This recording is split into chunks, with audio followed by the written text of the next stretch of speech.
Welcome to the Talkin VAWLS Network. My name is Boogie Bentley. Look, I know Josh Heupel and the Tennessee football team about to be in front of the media for SEC Media Days, but I want to talk a little recruiting, and don't worry, we're going to cover that. We're going to talk about that tomorrow. We're going live at 7 p.m. Eastern Time. Going to be hanging out with Jaden Lofton and myself, Coach Jay, Coach Rice. We're also going to break down the comments from Josh Heupel and the players from SEC Media Days, so tune into that tomorrow night. But I want to talk about recruiting this morning because I feel like Tennessee is about to go on a serious run, and I think that started last Saturday with the commitment of Travis Smith coming up on July the 20th. This Saturday, we're going to be covering it live on the channel. Four-star linebacker Christian Gass is scheduled to come off the board, and I felt like Tennessee is in a good spot there, trying to pull him away from Georgia. Talked about it yesterday. Georgia is pushing. Georgia is making him a priority, so don't talk about recruiting over somebody or passing on somebody. Christian Gass is wanted by Georgia. Last night in the Monday Night Chat, Austin Price said the Vols have a full tank of gas. So I like to hear that. Shady Hayward coming up on the 27th. Juan Gaston, of course, the main event, David Sanders on August the 17th. But I think we're going to see a serious run over the course of the next month for the recruiting trail and the Tennessee Volunteers. But then also, we look ahead to the class of 26, right? We're talking about 25 and trying to finish with the top 10, top 5 class. But you look ahead to this class of 26, the 5-star quarterback, number 1 player in the country, Faison Brandon, is coming off the board on August the 3rd. And I know it's early, and we talk about this a lot, but it gives you an opportunity to peer recruit. Now, you are going to have to keep him in the boat, right? He can leave at any point. But I think it does help you in this class of 26. Then this came out yesterday. Kendry Harrison drops his top 6. You can see there the 6'7", 250-pound tight end from Reidsville, North Carolina, is ranked as the number 1 tight end in the 2026 class.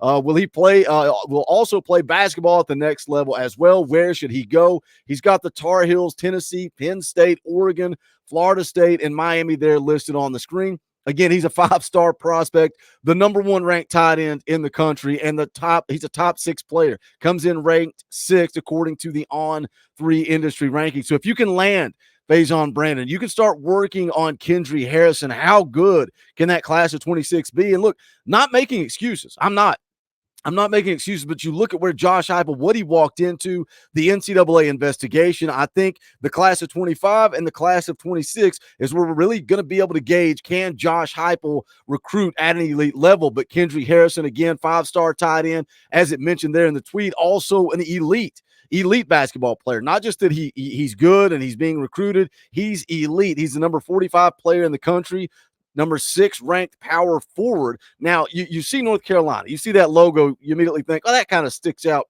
from the other ones. I think Miami, I think Florida State, Oregon, Penn State, Tennessee. Of course, Tennessee's an everything school, but you think football. You see North Carolina, you think basketball, and it's interesting because he is from the state of North Carolina, being recruited by North Carolina. So you make that connection to basketball, but he actually grew up a Duke fan. So that's worth keeping an eye on. And how serious is it? Like, you guys put in the comment section right now, we hear these guys, oh, I want to play 2 sports. I want to play baseball and football. I want to play basketball and football.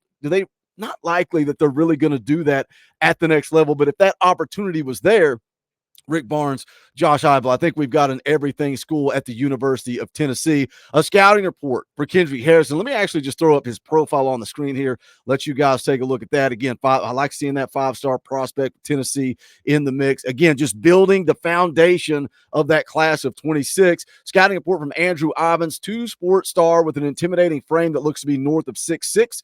Could be molded into a variety of different things, but ceiling might ultimately be highest as an inline tight end, given large catch radius and potential as a blocker. A rare size makes him a straight-up mismatch for high school defenders, especially in the red zone, as he fights for positioning. Not the sharpest route runner at this stage in his development. Again, you're talking about a kid going in to his junior season of high school football. Plenty of time to work on the techniques and route running. That's going to adjust to off-target throws. There's a handful to bring down in the open field once he secures the prize.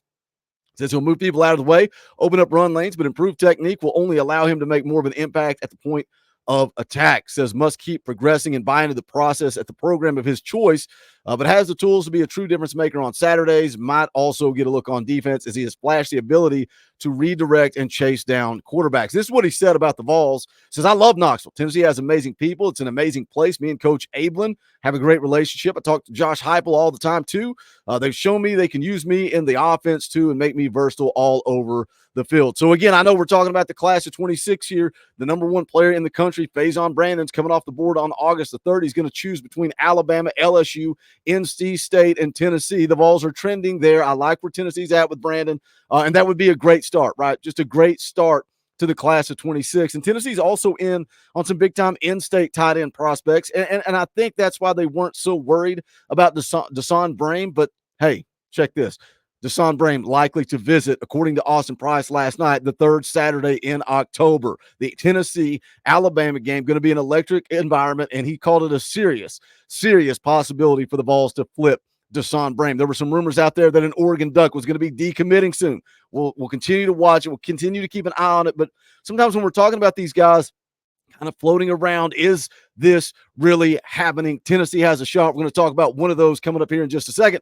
We're 6 minutes in. I need you guys to make sure you take care of that YouTube stuff. Smash the thumbs up just below the video. Quick, free, easy. It does help the channel. If this is the first time you've ever watched the Talkin VAWLS video, welcome. We're not experts here. We're not insiders. We're not media reporters, journalists. We don't pretend to be any of that stuff. This channel is for the fans, by the fans, built by the fans. If you like that dynamic, make sure you subscribe, click that bell for notifications. You're not going to miss out when we go live or when we drop a video live tonight, 6:30 p.m. Eastern time.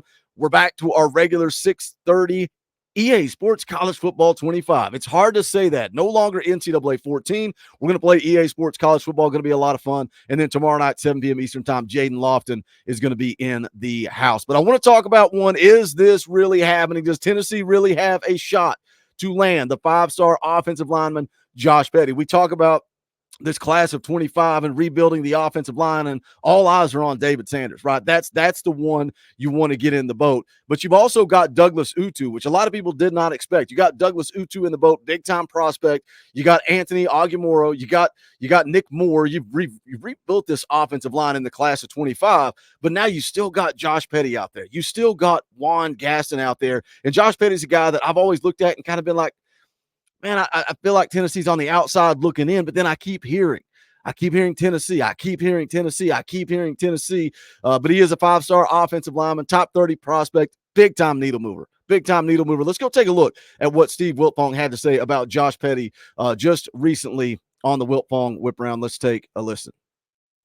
And then you got offensive tackle Josh Petty. He's going to make a summer decision. We don't know if it's going to come at the end of July, early August, but we do feel confident it's going to be this summer. Can Tennessee upset FSU for five-star offensive lineman Josh Petty? Yeah, I think that they're one of the dark horses alongside Ohio State. Florida State's the RPM pick. Georgia Tech, Stanford are good fits for Josh Petty as well. But there's Tennessee fans in the Petty household, and he's grown up around that program in Knoxville, likes Coach Ellerby and that coaching staff. So we'll see. I wouldn't put him in Tennessee's class just yet, but they're on the short list.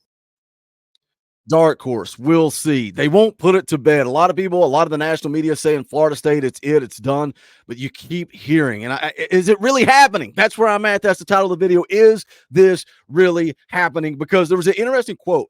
If you go back to his official visit with Tennessee in June, coming out of the visit, he said, Tennessee did a lot of things well. They showed me what kind of priority I am, how special this school is, and where I can go and what this school can do for me. He said, midway through my recruitment, I felt iffy about Tennessee, but this really helped. Growing up a Tennessee fan, being able to go on this official visit was special for sure. Now, somebody asked Austin Price about that quote. He said, this is just a different recruitment. He said, it wouldn't shock me if you picked the Vols, wouldn't shock me if you picked Georgia Tech, but most still have Florida State. Following that up on July the 1st, Austin Price put out an article on recruiting and said that Josh Petty is still very much in play. So it's just interesting to me when he says it was iffy midway through. What happened there? Was Tennessee kind of moving on and then they put on more steam? Just stuff behind the scenes that we as fans don't know. But again, he says kind of iffy, but this visit helped. Tennessee did a lot. Tennessee hit a home run on that visit. You go over to Chad Simmons from On3. What does he say? Tier 1 contenders. He says Florida State and Georgia Tech are your Tier 1 contenders. Tier 2, Stanford, Ohio State, and Tennessee. He says the buzz. Josh Petty is in Poland right now. That was just recently. He said once he returns later this month, he's expected to focus on his decision Georgia Tech is a strong contender, but Florida State still gets the nod. Ohio State and Tennessee have been in the mix as well. If he takes his recruitment into August, Petty could take a visit or two later this month. But the word is that the family is really working hard to make a decision as soon as possible. So is this really happening? Do you really believe that Tennessee can still pull the 5-star offensive lineman Josh Petty? What would you have to say about Glenn Ellerbe and about Josh Heupel if you landed Douglas Utu, you landed Nick Moore, you landed David Sanders, you landed Josh? I think Josh Petty or Juan Gaston, one or the other. I don't see them taking both of those guys, but I think Tennessee is in it probably more than people think. Again, we got some momentum coming up our way. Travis Smith in the boat, Christian Gas on Saturday. Austin Price said we got a full tank of gas. Shady Hayward, July the 27th. Juan Gaston, August the 2nd. Faison Brandon on the 3rd. David Sanders on the 17th. Jaden Perlotti's on Flip Watch. Onus Conan Banny has been predicted to Tennessee, and he is expecting an early August decision. But that is going to do it for this one. Make sure you guys do smash the thumbs up on the way out the door. Jump into the comment section. Let's talk about it. Let's talk about that class of 26. Let's talk about the opportunity to land Faison Brandon and Kendry Harrison, and let's talk about Josh Petty in this class of 26. But that is going to wrap it up. This is the Talkin VAWLS Network. My name is Boogie Bentley. Go Big Orange.